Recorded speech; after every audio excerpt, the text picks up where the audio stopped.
Welcome to another edition of Horror Tales from Around the Net. Tonight's episode, Pokemon Fuchsia. Note, this was based on an entry in a journal found on the side of the road outside of a small mental institution in Pennsylvania. It appeared to have been thrown from one of the second-story windows. I found no other website more fitting to post what I had read. Believe what you will. I've always been a fan of the strange and the mysterious, especially in the world of video games. I used to be obsessed with reading video game rumors, like the Triforce in Ocarina of Time, or catching Mew in Pokemon Red and Blue. I even started playing Pokemon hacks due to their odd and amusing qualities. The following is my first-hand account on a game I encountered titled Pokemon Fuchsia for the Nintendo Game Boy Advance. I am writing this purely to describe the game to the reader. My purpose is simple. I am calling out to anyone who knows anything about this game, or anyone who actually in fact has the game in their possession, as I no longer do.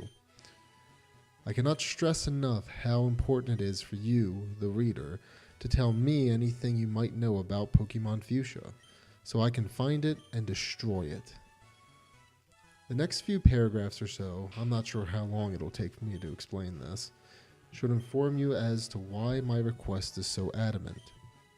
My account starts as of earlier this year, March 3rd, 2013 to be precise. I remember the date because it was just one day prior to my 22nd birthday. Little did I know my birthday would not be enjoyed, even in the slightest. I would spend it confined within my bedroom, but trapped, figuratively speaking, in a video game. I'm getting ahead of myself. It's just a little hard to write this when the thoughts of what I'm attempting to put in plain words still haunts me, as they do every day. I was spending the day with my friend Anne. We had been friends since we were little, but as of right now, we have not spoken since our awful experience with the quote-unquote game. We probably won't ever speak again. Anyhow, we were at the local mall, and to my apprehension, she was looking for something to get me for my birthday. Though I tried to persuade her to keep her money, she was unbendable on the matter. If only I had tried harder. We came across a small pawn shop near the food court that specialized in old video games. I tried to hide my delight when we walked up to the shop, but Anne had already noticed the look in my eye. "Come on," she said, knowing that this is where she would find my gift. "All right, Anne, but I probably won't find anything in here that I'll like." I was lying through my teeth for her wallet's sake. We strolled over to a glass case in the shop containing nothing but old Game Boy games. I saw some of my favorites, Pokemon Red, Blue, Yellow, Gold, Silver, Crystal, and... I noticed a Game Boy Advance cartridge that had a purplish tint to it with a faint hint of red. "I've never seen that Pokemon game," I uttered to Anne. She could tell I was bewildered, so she had the man behind the counter open the case. We took a closer look at the cartridge. I read aloud, "Pokemon Fuchsia version." What the hell? There wasn't even a Pokemon on the front like a normal Pokemon game should have, just a swirl of purples and reds. Anne noticed that I was intrigued, and without a moment's notice she swiped the game from my hands and went up to the counter to pay for it. I normally would have stopped her from spending her money, but I really wanted to play this game. It was clearly a hacked cartridge, but I knew I would enjoy it, whether it was a decent hack or if it was so bad that it made me chuckle. Either way, I had to have it. After thanking Anne for my gift and parting ways with her, I drove home, excited to play Pokemon Fuchsia. I couldn't help but stare at the cartridge, sitting there in the passenger seat. The swirl of colors was almost mesmerizing. Before I knew it, I could hear the loud sounds of swerving vehicles and car horns. I looked up to notice that I was driving on the wrong side of the road. I quickly adjusted my car and kept driving. I looked at my surroundings and noticed that I was almost home. What? That should have taken me at least a half an hour. I looked at the clock and noticed that almost half an hour had passed since I left the mall.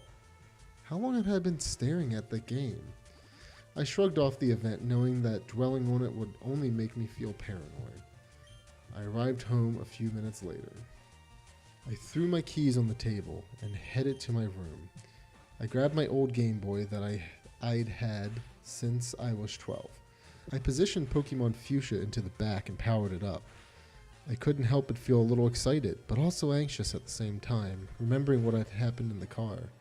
I thought that it somehow had something to do with the game. See what I mean about feeling paranoid? Anyway, the screen loaded to the Game Freak logo, frozen. No star animation, no sound, nothing. I sat there for a minute, and the game finally brought me to the new game option. I clicked on it and eagerly awaited to see just what Pokemon Fuchsia was. It brought me to the normal beginning with Oak explaining the world of Pokemon, only instead of Oak, it was Koga, Fuchsia City's gym leader. I see, I exclaimed to myself. I couldn't believe that it had taken me this long to realize why it was called Pokemon Fuchsia. It was obviously a hack focusing on Fuchsia City. This may in fact be interesting, if I'd only known how interesting it would turn out to be. Koga explained the world of Pokemon almost word for word like it was explained by Oak in Pokemon Red and Blue. I say almost because at the end of his lecture he says the following. Remember though, you can't always hide from the bad things in this world. You have to learn to fight your way out. Pokemon are meant to wage war in our honor, and for the sake of keeping us out of harm's way. This is their purpose. This is why they were made. I found this last line odd, to say the least, especially the words, this is why they were made. Made? What did he mean by that? Keeping his words in mind, I continued. I named my character like normal and chose my gender. I was then placed inside my room, also like normal. I went downstairs and saw what I assumed was my mom. My assumption turned out to be false when I pressed the A button to talk to her. The text read, Janine, hi sweetie, are you ready for your big day? You do remember what today is, right? I was offered a choice of yes or no, so I clicked no. Janine says, today is your big showdown with my dad, silly, remember? Just because he doesn't approve of our relationship doesn't mean you have to be worried. He's strong, but you can take him. I believe in you. That's right. Janine is Koga's daughter. I seem to be dating her in the game. So far I was liking this hack. But why did I have to battle Koga this early in the game? And with what Pokemon? I hit start and looked to see if I had any Pokemon. Luckily, I did, a level 40 Nidoking and a level 40 Nidoqueen. This was odd to start the game off with, but I was happy with the lineup. I went outside and surprisingly, I found myself in Fuchsia City. I wandered about and found that it looked exactly the same as the Fuchsia City I remembered as a kid, except for the fact that my house from Palatown was also there. I talked to the townsfolk, only to be greeted with distaste. They all said hateful things to me, like Koga is going to put you in your place, or I hope Koga teaches you a lesson. Clearly Koga had the entire town against me. I can only guess that he really didn't like me dating his daughter.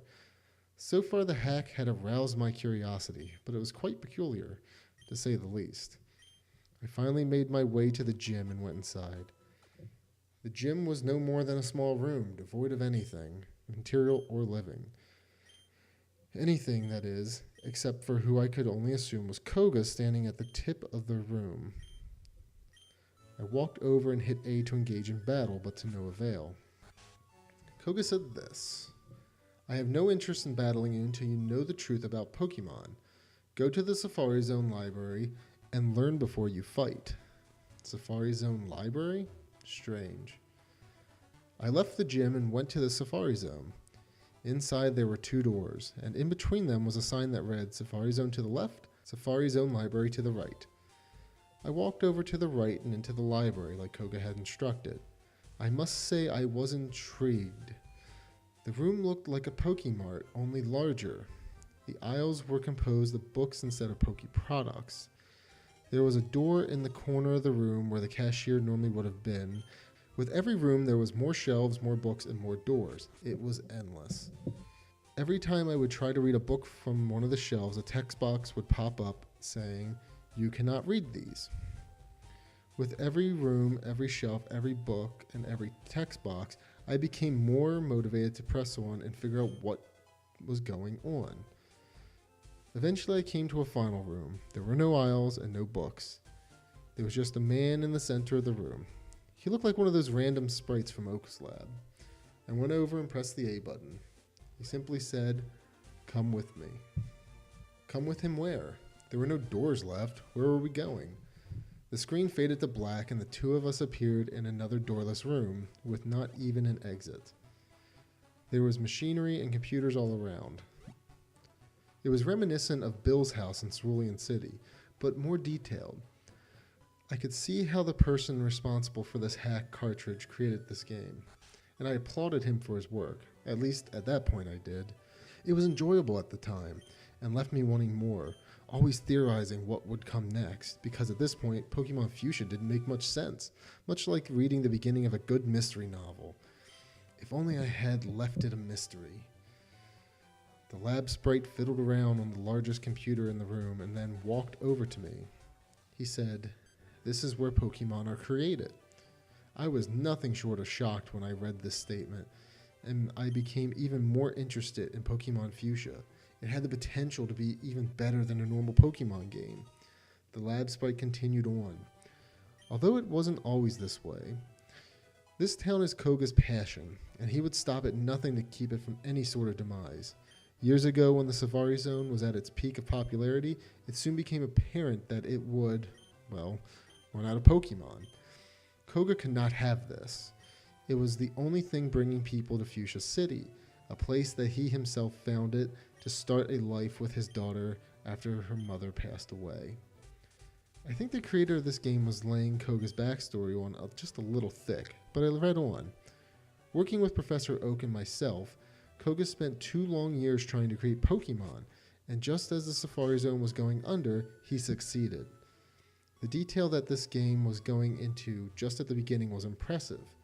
He continued, "Have you ever noticed that the Pokemon in the Safari Zone can't be caught anywhere else? That's because they aren't anywhere else. These Pokemon were created here. The first one we created was Scyther, followed by Tauros, and the list goes on. However, Koga soon became obsessed with the idea of creating Pokemon for his own personal agenda, becoming the most powerful trainer there ever was." Okay, so that is as much as I could remember word for word. I have a photographic memory, but this game went into too much detail. The next million paragraphs explain that Professor Oak originally created Pokemon, all Pokemon. This is why it only took 2 years for him, the lab guy, and Koga to do so again. Koga became abnormally power hungry and forced Oak to recreate every Pokemon, only more powerful. He did so after years and years of hard, relentless work, but the problem with creating such strong Pokemon is that they become too power hungry. These Pokemon were killers and ended up killing the original Pokemon population within a year.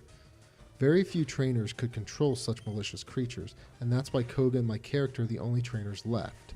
In a sense, though the game never put it into words, Koga ruled the Pokemon world. I think Fuchsia City was the only town left, and everyone there is too scared to cross him. When he hates something, they hate the same thing, such as me. Despite the absurdly long dialogue, I was developing quite the fascination with his odd but engaging storyline. The creator chose an oddball town/gym leader as the focus for his narrative. This made the story refreshingly original. Koga started with a commendable motive for his actions, but quickly lost his way and began creating Pokemon to fight for him, making him the most feared individual in quote-unquote Poke world, if you will. It was also vaguely believable considering the hard-headed nature of Koga in the original Pokemon games. I liked it. Later on, I would learn to hate it. What I perceived to be the next morning, I woke up to the sound of a loud knocking on my apartment door. I didn't even remember going to bed. I jumped up and ran over to see who it was. I opened the door, and there was Anne, looking very upset, but relieved when she saw me. "There you are! What the hell? You haven't answered your texts or calls in over 2 weeks." I looked at her for a moment with a touch of anger in my eyes and reminded her, "What are you talking about? We were hanging out yesterday at the mall." Anne looked astonished. "That was more than 2 weeks ago. What's going on? Are you on drugs?" Anne didn't seem to be joking, even in the slightest. I picked up my cell phone and noticed almost 100 texts and 22 missed calls. I then checked the date. It had indeed been over 2 weeks. I had apparently slept through my birthday and many days after that. What the fuck? I immediately asked Anne to take me to my doctor. Cutting to the chase, he found nothing wrong with me. Anne brought me home after I nearly had a panic attack, wondering what had happened. And then that was that. I called my job and explained everything. They understood, and I relaxed. I then remembered the game. Maybe that will get my mind off things, I thought to myself. I went to my room, grabbed the game, and continued playing. The last thing I remembered was the lab guy explaining everything to me in that doorless room. As soon as I started the game up, without so much as the Game Freak logo or a new game/continue screen, it took me to a flashback of what I had done up to this point, much like FireRed and Leaf Green. There were multiple cutscenes of my character losing to Koga. I didn't recall fighting him whatsoever. Then again, I didn't remember anything that had happened to me over the past 2 weeks. I was very unnerved, but I kept watching to see what else I had done. After what must have been my 10th loss to Koga, it revealed my character walking to a building adjacent to the Safari Zone, walking inside and meeting with what looked like Professor Oak. The next scene showed my character stepping into a machine in the corner of Oak's room, like the one in Bill's house in Pokemon FireRed and Leaf Green, and then reappearing outside of a cave in the middle of what looked to be a red ocean. Lava, maybe? It displayed my character walking into the cave, fighting with a glitch Pokemon called EXP1 that looked like the missing no or missing number, and capturing it. The next scene showed me fighting Koga and winning. The last scene depicted my character taking Koga's place in the gym. Everyone in the town was there before me. It then showed an unsettling animation of my character's sprite with a menacing smile on its face. It would appear that my character was the new tyrant in town. I wasn't sure how to feel about this. There was only one way to find out how this had happened. I had to keep playing. I found my character in the gym, right where the cutscenes had left off. I walked outside and immediately noticed that something was off. There was no one around. I tried to walk in some houses, but all the doors were locked. I walked over to my house and luckily I was able to get in. I went inside and talked to Janine. All that she could say was ... I wasn't exactly getting to the bottom of anything. I thought about the cutscenes for a second and recalled Experiment 1. I looked at my party. Nidoking and Nidoqueen were gone, and in their place was the odd missing no-like Pokemon. It had no stats, no moves, and no level, only its name and its glitchy appearance. This was strange. I then remembered the building near the Safari Zone. I ventured to its entrance, and to my satisfaction, it too was unlocked. I walked inside and talked to Oak. This is what he said. "What have I done? I should never have sent you to that place. I put that Pokemon there for a reason. Its evil nature has consumed you. It was the first Pokemon I ever created, and it was a failed experiment. I should have never created it in the first place. When you asked for a Pokemon that could defeat Koga, it was the only one I could think of. I thought that maybe if you could defeat him, you could restore this world to its original luster. This is much worse. You are much worse. The thing you caught in that cave, the thing I created so long ago, has changed you. We are all damned. If you have any sense left in you, you will bring that thing back where you caught it. Go, now." Just then, Oak vanished. I immediately walked over to the teleportation machine and went back to the island, almost as if I felt that the evil nature of this Pokemon actually had real-world repercussions. My paranoia got the best of me. I traveled back to the cave and walked inside, but nothing happened. I looked at my party, but nothing was there. I traveled back to Fuchsia City for answers. My answer was waiting for me in the gym. I walked in and found nothing. Nothing visible, that is. Battle music started, and I soon found myself face to face with Experiment 1, for the second time, I guess. My heart was pounding out of my chest. Now, you might think me foolish for getting so caught up in a video game, but this quote-unquote story is purely to describe the game to you, the reader, and it is a quote-unquote you had to be there story at best. You really would have had to play the game to understand my fear. Otherwise, you will only find this to be an amusing and maybe interesting off-kilter horror read. The horror that I'm speaking of came next. The next thing I remember was waking up in my bed, drenched in sweat. I jumped up and urgently checked my phone for the date. This time it really was the next day. Just as I sighed with relief, I heard knocking on my door. It was Anne. I brought you some breakfast. How are you feeling? Not so great, but better, I guess, I uttered. I explained everything to her and told her that I thought the game was causing me to black out from time to time. She looked at me in disbelief, but she could tell I was spooked. Jesus, dude, I know you love video games, but this is plain pathetic. This game is taking a toll on your mental health. Where is it? Despite her harsh words, I knew she was just concerned. I brought the game out to her and she swiped it from my hand without a second thought. I'm taking this for a few days. As for you, do something productive. If I had known you would get so worked up over this thing, I wouldn't have given it to you in the first place. Maybe I'll play it and see what has you so stressed out. My last 2 words to her were, but Anne, she had left. This would be the last time I spoke with Anne. If only I had known this. I sat down and thought to myself, maybe this will be good for me. That game was freaking me out anyways. I don't need it. Those last 4 words may have been true, but it didn't feel that way. Over the course of the next couple of days, I felt a stronger and stronger urge to continue the game and see what would happen next. It was to the point where I just had to get it back, and no one, not even Anne, could keep that game from me. I called and called, texted and texted, but Anne would not answer me. I finally decided to drive to her house and get the game back. If I fail to depict the following events in a cohesive manner, that is to be expected, as this was one of the worst days of my life. I arrived at her house and knocked on the door for a solid 5 minutes. I tried opening the door, but it was locked. Her car is in the driveway, so she has to be home, I exclaimed aloud. Now, I'm not a fan of breaking and entering, but I was now worried about my best friend. I used my debit card to slip in through the front door. In retrospect, I should have just called the police. I walked upstairs to her room after yelling her name a few times. I walked over to her room and opened the door, and there she was, laying unconscious on the floor with a Game Boy in her hand and Pokemon Fuchsia in the back. Anne! I ran over to her and shook her almost lifeless body. She wouldn't wake. I looked at the screen on the Game Boy. It was frozen on that same animation portraying my character with the same menacing smile on his face. I ran downstairs and called 911 on Anne's house phone. I left my house in such a hurry to get my game back that I forgot to grab my cell phone. An ambulance arrived as well as 2 police cars. Anne was taken away and I was questioned relentlessly about what had happened. I never should have told him the truth, but I did. So let me get this straight. A video game caused you to black out for 2 weeks and has now put your friend in a coma, the cop interrogating me asked with a grin of distrust on his face. She's in a coma? You have to believe me, I had nothing to do with this. It was the game. Just play it and you will see. It was in her Game Boy. I was very scared at this point. That's just it, the cop said.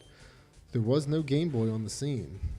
Your story, even if it was remotely believable, is full of holes. Your friend's coma, spelled C-O-M-E, was physically induced by a blow to the head. You admitted to breaking in, and you are the prime suspect in this investigation. I was speechless. I couldn't believe what he was saying. I just couldn't, but wait.